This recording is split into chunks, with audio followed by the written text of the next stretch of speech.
gran saludo a toda la iglesia CCI de Chile, de Argentina y de todo lugar donde nos estén conectando también en este momento. Esperamos que estas convenciones, ¿cierto?, que tenemos en este día a nivel nacional, sea también de bendición para muchos que están en sus hogares y para muchos que están con necesidad en sus corazones, de aprender y de escuchar también palabra del Señor. En este día vamos a ver las calamidades que está sufriendo el mundo entero. Y vamos a aprender de esto también. Tenemos a Dios y las calamidades. Hoy todos se preguntan, ¿dónde está Dios en la pandemia? Su voluntad, sus designios. La gente siempre tiene respuestas para esto. Y aquí vemos 4 respuestas frente a una calamidad, una tragedia, sea personal, familiar o emergencia planetaria como la que estamos viviendo.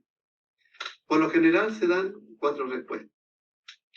Y una de esas dice, del ámbito más intelectual, Dios creó al mundo, pero Dios no interviene en los acontecimientos de la historia humana. Lo que sucede a la humanidad nos concierne y es pertinente a nosotros los seres humanos, y no a Dios. Otros se dan una respuesta diferente y dicen, es la naturaleza que se está vengando del ser humano. Se argumenta así debido a la destrucción ecológica que el mundo ha hecho. Según este razonamiento, la naturaleza por fin nos está pasando la cuenta y se está vengando, está castigando al ser humano. Otros de círculos espirituales y conservadores dan su respuesta. Satanás es el culpable de las calamidades. Esta opinión se basa en la presunción de que lo que está ocurriendo es un gran ataque de Satanás al género humano, a la iglesia y a todo lo bueno que hay en este mundo. Y una cuarta respuesta es, Dios está castigando a la humanidad por sus pecados. Creen que Dios está tratando o disciplinando la maldad del ser humano. ¿Dónde está Dios en este COVID-19? Acerca de Dios y las calamidades. Aunque no nos guste, Dios puede causar calamidades. Se observa claramente que Dios puede causar calamidades, como lo dice el profeta Isaías en el Antiguo Testamento. Para que se sepa, desde el nacimiento del sol y hasta donde se pone, que no hay más que yo Jehová, y ninguno más que yo, que formo la luz y creo las tinieblas, que hago la paz y creo la adversidad. Yo Jehová soy el que hago todo esto. Dice Dios, yo soy Jehová que hago todo esto. Ciertamente es Dios quien hace o provoca todo lo que acontece, incluso las calamidades. Las muestras o evidencias de grandes destrucciones masivas están registradas en la palabra del Señor, en la Biblia, tales como el diluvio en el tiempo de Noé, la destrucción de Sodoma y Gomorra en el tiempo de Lot y las plagas de Egipto en el tiempo de Moisés. Aunque no nos guste, Dios puede causar calamidades. Pero hay algo que debemos saber también. Dios no desea castigar con calamidades. Acabamos de leer en la Biblia que se registran ocasiones en que lo hizo. Pero no es que Dios busque o desee castigar a la humanidad. Miremos el deseo de Dios para la humanidad en lo que escribe el apóstol Pablo en Tesalonicenses. Porque Dios no nos llamó para sufrir el castigo, sino para recibir la salvación por medio de nuestro Señor Jesucristo.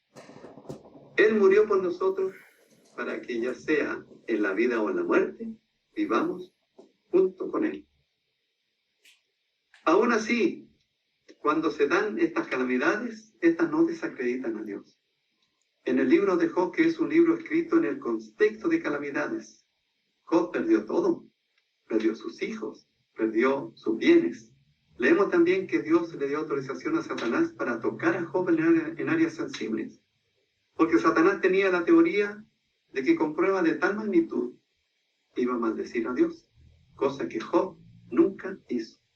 Job 37, del 6 al 13, dice, Él ordena que caiga la nieve en la tierra y le dice a la lluvia que sea torrencial. Hace que todos dejen de trabajar para que contemplen su poder. Los animales salvajes buscan su refugio y se quedan dentro de sus guaridas. El viento tormentoso sale de su cámara y de los vientos impetuosos traen el frío. El aliento de Dios envía el hielo y congela grandes extensiones de agua. Él carga las nubes de humedad y después salen relámpagos brillantes. Las nubes se agitan bajo su mando y hacen por toda la tierra lo que Él ordena.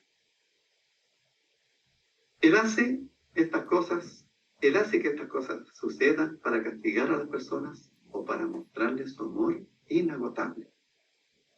Las calamidades tampoco definen a Dios. Hay gente que cuestiona si Dios es bueno. ¿Por qué permite esta calamidad? Es lo mismo que la gente dice cuando pierde a un ser amado, o cuando sucede un accidente, o cuando sufre una enfermedad. Por ello se cuestiona si Dios es bueno. ¿Por qué permite esto? ¿Por qué permite esta calamidad? Sin embargo, las calamidades no definen si Dios es bueno o si Dios es malo. Las calamidades no definen el carácter de Dios. Solo miremos lo que dijo Jesucristo. Según el Evangelio de Mateo, dice: vuestro Padre que está en los cielos, que hace salir su sol sobre malos y buenos, y que hace llover sobre justos e injustos. O sea que si el sol salió o no salió, no define que Dios sea bueno o malo. Si llovió o no llovió, sobre buenos o malos, eso no define nada respecto a Dios. En el libro de Eclesiastés nos advierte cómo los peces que son presos en la mala red y como las aves que se enredan en lazo, así son enlazados los hijos de los hombres en el tiempo malo, cuando cae de repente sobre ellos. Podemos ver esto en la palabra del Señor. Y nosotros con esta pandemia vemos que ha caído un tiempo malo sobre la humanidad.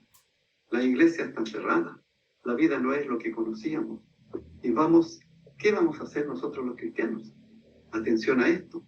Nuestro Dios es el mismo. El Dios de los tiempos malos es el mismo Dios de los tiempos buenos.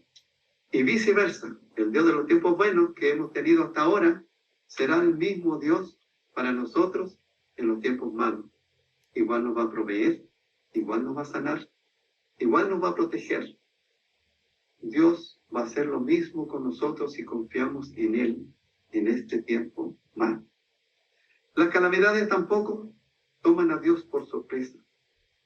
El profeta Isaías nos dice lo siguiente: acordaos de las cosas pasadas, desde los tiempos antiguos, porque yo soy Dios y no hay otro Dios. Y nada semejante a mí que anuncio lo por venir desde el principio y desde la antigüedad, lo que aún no era hecho, que digo, mi consejo permanecerá y haré todo lo que quiero. ¿Qué vemos acá? Dice, yo soy Dios y no hay otro Dios, y nada semejante a mí. Yo soy Dios que anuncio lo por venir desde el principio. Este coronavirus, las calamidades, las guerras mundiales, las grandes catástrofes nacionales y mundiales que hemos pasado, ¿han tomado a Dios por sorpresa? No. Desde el principio Él lo ha sabido y lo ha anunciado. Las calamidades y el ser humano, lo que estamos viviendo en esta pandemia mundial con el COVID-19, ¿cómo nos impacta esta calamidad? Obviamente el primer impacto es en lo físico y material. Con la cuarentena viene el encierro, la falta de trabajo. Esto nos lleva a pensar si nos alcanzará el dinero. No estamos trabajando, no estamos produciendo, pero sí tenemos que seguir comprando alimentos, pagando servicios. Esta primera reacción tiene que ver con la supervivencia. Pero también esta cuarentena impacta en nosotros de manera positiva. Se refiere a las enseñanzas y al aprendizaje que también nos deja. ¿Qué enseñanza traen las calamidades a los seres humanos? Nos enseñan que debemos arrepentirnos de nuestros pecados. Siempre que afrontamos una aflicción, una pérdida, lo primero que pensamos es, ¿cómo estoy yo? ¿Será que he generado esta situación con mis conductas, con mis actitudes? Bueno, obviamente este coronavirus no lo produjimos nosotros. Siempre hay factores que promueven o potencian las calamidades. Y nos preguntamos si ¿será que la humanidad ha atentado contra las cosas sagradas, cosas solemnes de Dios? ¿Será que hay algo que hicimos mal? Entonces, ¿somos un factor en lo que está pasando con esta calamidad del COVID-19? No queremos perecer, ¿verdad? Nos enseñan a reflexionar sobre la fidelidad de Dios. Vemos la fidelidad de Dios aún con lo que está pasando. Es decir, que los contagiados pudieron ser mucho más y que la pandemia pudo ser mucho más grave. En medio de la calamidad que estamos viviendo también podemos ver la fidelidad de Dios. Luego de tantos meses de no trabajar, podemos ver que Dios está proveyendo milagrosamente el pan nuestro de cada día, como lo indica la oración modelo. Entonces tengamos ojos no solamente para ver lo malo, sino también para ver la fidelidad de Dios. En el libro de Lamentaciones, el profeta Jeremías dice: acuérdate de mi aflicción y de mi abatimiento, del ajenjo y de la hiel. Lo tendré aún en memoria porque mi alma está abatida dentro de mí. Esto recapacitaré en mi corazón. Por lo tanto esperaré. Por la misericordia de Jehová no hemos sido consumidos, porque nunca decayeron sus misericordias. Nuevas son cada mañana. Grande es tu fidelidad. Vemos a un hombre diciendo a Dios que se acuerde de él, que se acuerde de su aflicción, de su abatimiento y tristeza, amargura, del ajenjo y la hiel que lleva en su corazón, por causa de lo que está viviendo, y la calamidad por lo que está pasando. Pero luego de recapacitar, decide esperar en la misericordia de Dios, y acaba por destacar la gran fidelidad de Dios. Sin duda alguna, en estos días de pandemias, hemos dado más gracias a Dios que en muchos tiempos pasados. En estos días de pandemia, en que hemos estado en casa, en esta especie de cárcel domiciliaria, hemos comenzado a notar la importancia de la vida, a valorar las cosas tal y como son. Las prioridades que antes teníamos se han reordenado. Ahora damos gracias a Dios por la vida, damos gracias a Dios por nuestros hijos, damos gracias a Dios por la familia. Ya no andamos peleando con esa persona como lo hacíamos antes. ¿Y dónde hemos aprendido esto? En la pandemia, en la cuarentena, que nos ha obligado a tomar tiempo para aprender, reflexionar y para valorar la fidelidad de Dios. Y aunque esta situación es lamentable y es lo más parecido a un juicio divino, lo cierto es que la bondad de Dios, conforme a sus pactos y promesas, siempre está presente día a día. Eso fue lo que aconteció en los tiempos de Jeremías, e igual está haciendo Dios en nuestra época y en medio de esta pandemia. Nos enseña a recordar las promesas de Dios. La vida, con el correr de los años, cada vez es menos disfrutable y cada vez se torna más estresante y más agobiante. Pero esto nos hace valorar la promesa de Dios, porque es la promesa del cumplimiento total y final de lo que esperamos.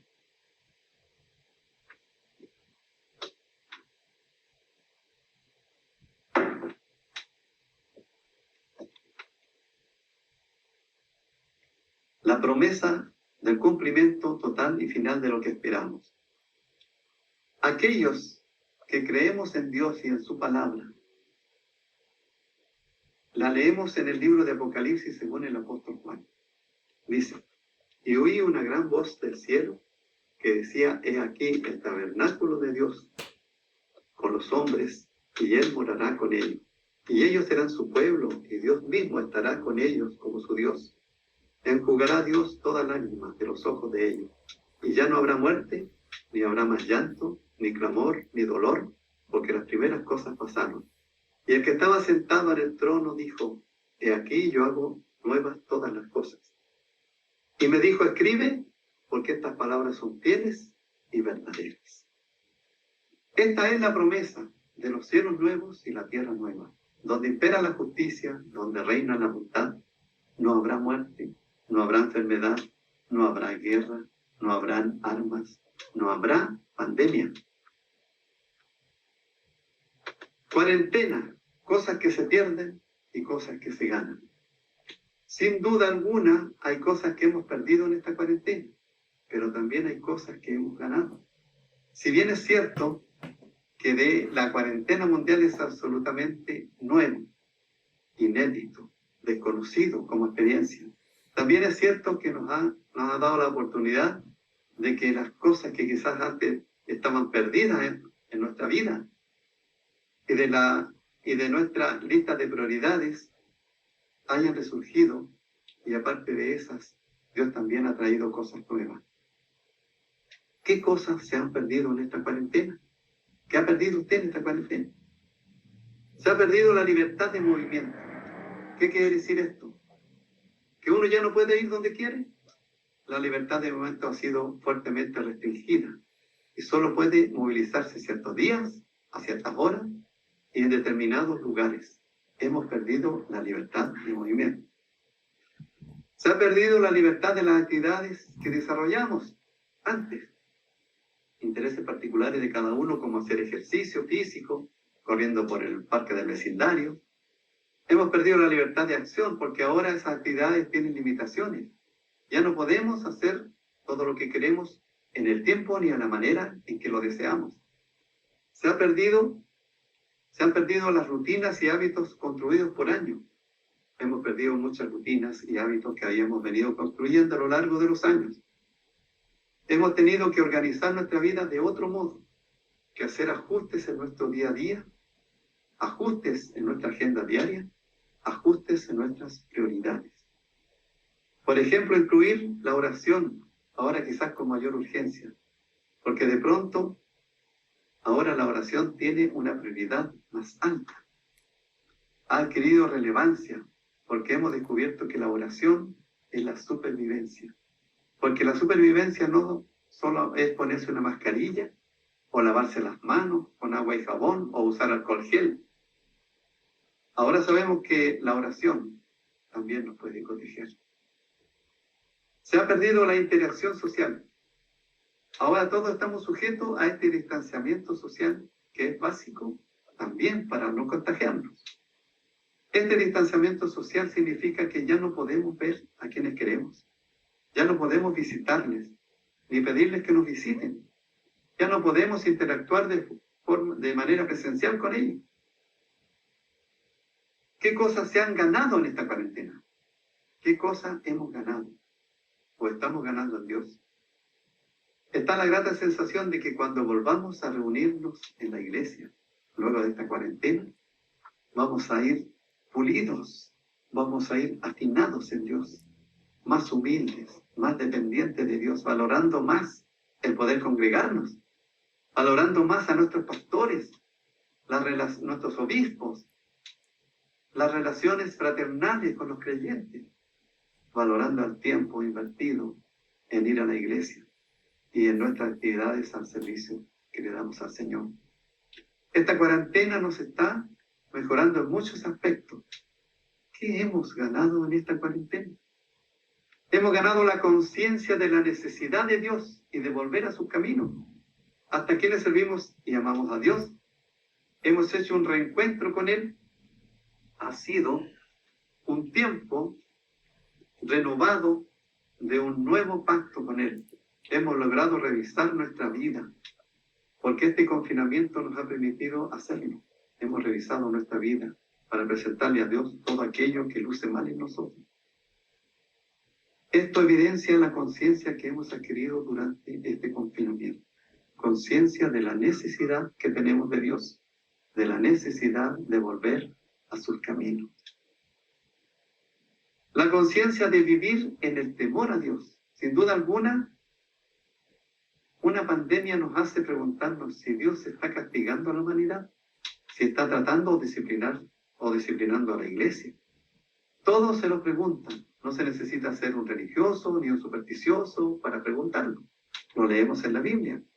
Cuando Dios se disgustaba con algunas ciudades y naciones, pasaron cosas como la de Sodoma y Gomorra. Llovió azufre y fuego del cielo. De parte del Señor, ¿cierto? Fue todo esto.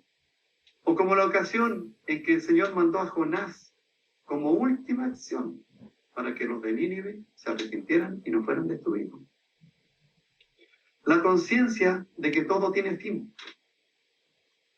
Con esta pandemia hemos ganado la conciencia de que todo tiene fin, de que todas las cosas se acaban, así de golpe, de un rato para otro. Puede acabar un trabajo, así también se puede paralizar una empresa, también así de súbito puede morir una persona amada.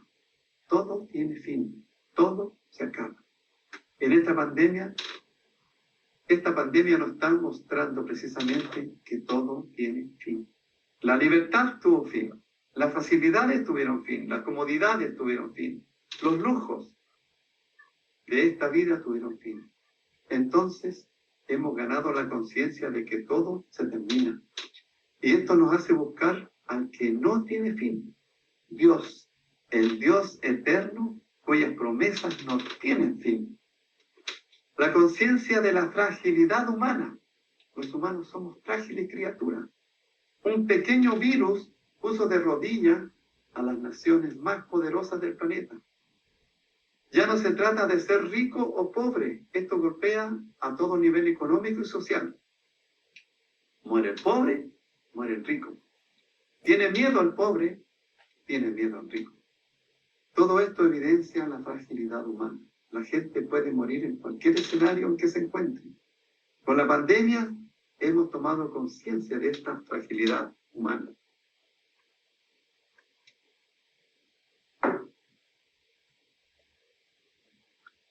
Recapacitar y esperar. Las Sagradas Escrituras tienen una palabra para cada etapa de la vida. Esto es lo maravilloso de la Biblia, que para cualquier situación que estemos viviendo hay una palabra para una temporada, para una experiencia. Leemos a manera de ejemplo en el libro de Lamentaciones para decirle al que está pasando por una situación difícil y calamitosa que hay una palabra profética para él, para ella. ¿Qué es lo que nos mueve a nosotros? Nos mueven dos cosas: el conocimiento de las Sagradas Escrituras y una palabra profética que cobra vida en momentos críticos como el que se está viviendo actualmente. Entonces luego de esta explicación vemos en el libro de Lamentaciones. Dice así: esto recapacitaré en mi corazón, por lo tanto esperaré. Lamentaciones 3:21. Podemos notar que hay aquí un cierto proceso. Primero, recapacitar en el corazón y luego esperar. O sea que esperar no es una respuesta emocional a la vida o a los problemas. Esperar hace que una persona logre, entre otras condiciones, recapacitar. Si queremos aprender a esperar en Dios, necesitamos aprender primero a recapacitar. Revisemos estas dos palabras, recapacitar y esperar. Lo que se tradujo en el texto como recapacitar en los textos originales procede del hebreo chu, que es una raíz primitiva que se traduce como retroceder en su primera traducción directa, lo que significa alejarse un poco, y no necesariamente para regresar al mismo punto de partida. ¿Qué nos está diciendo el hebreo chu? Nos dice: me retraigo, me retiro, me alejo un poco, como para poder observar mejor, pensar mejor. Lo que indica que después de haber hecho esta acción de retroceder, comenzamos a observar de otro modo las cosas. Esto hace pensar en el hijo pródigo. Él está en una mala situación. Él se retrae y piensa en la casa de su padre. Él comienza a observar la situación y dice: ¿cuántos jornaleros en casa de mi padre tienen abundancia de pan? Y yo aquí perezco de hambre, me levantaré e iré a mi padre. Eso lo vemos en Lucas 15, 17 y 18. ¿Qué sucedió ahí? Un proceso de recapacitar. Lo leemos en la parábola y ahora volviendo en sí. Sin embargo, para uno volver en sí, tiene que recapacitar. Es decir, tiene que retroceder un poco en la mente, en la observación de la situación, y no necesariamente para volver al punto de partida, donde estaba inicialmente. Entonces, recapacitar es retirarse para causar una respuesta. Shuk también puede traducirse como actualizarse. Es decir, que cuando recapacitamos nos estamos actualizando. Como quien dice, reseteamos una máquina, reseteamos un dispositivo. Al hacerlo se está actualizando para que funcione mejor. A veces uno mismo necesita actualizarse porque tiene percepciones erróneas. Pero cuando uno comienza a recapacitar, se retrae un poco para causar una nueva perspectiva y una actualización. Ahora bien, revisemos la palabra esperar. Leímos en el texto de Lamentaciones, ¿cierto? Esto recapacitaré en mi corazón, por lo tanto esperaré. La palabra esperar se traduce en el original del hebreo como yachal, que es una raíz primitiva que se tradujo como esperar. Tal como lo leímos en el texto bíblico, pero por implicación, yachal significa ser paciente y tener esperanza. Ahora bien, la acción de esperar no es algo que pedimos a Dios, sino que para poder esperar en Dios tenemos que caminar en intimidad con Él. Tenemos que conocer su palabra, tenemos que andar en su presencia y conocer su Espíritu Santo.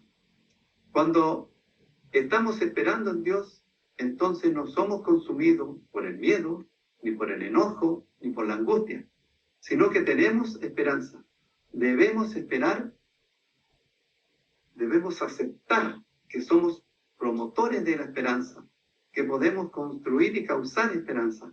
Esto es algo de lo cual debemos tomar conciencia y aceptarlo en nuestro espíritu como responsabilidad en nuestra vida. Entonces, en el texto bíblico que leímos, tenemos estas dos palabras que son poderosas, que dan fuerza y vigor a nuestro espíritu. Recapacitar y esperar. Juntas nos indican un proceso a seguir. ¿Qué es lo peor que nos puede pasar después de esta cuarentena? Volver a ser los mismos de antes. Retornar a la normalidad viviendo como estábamos antes. Por ello es que debemos recapacitar para poder salir de donde estábamos y no seguir siendo los mismos de antes.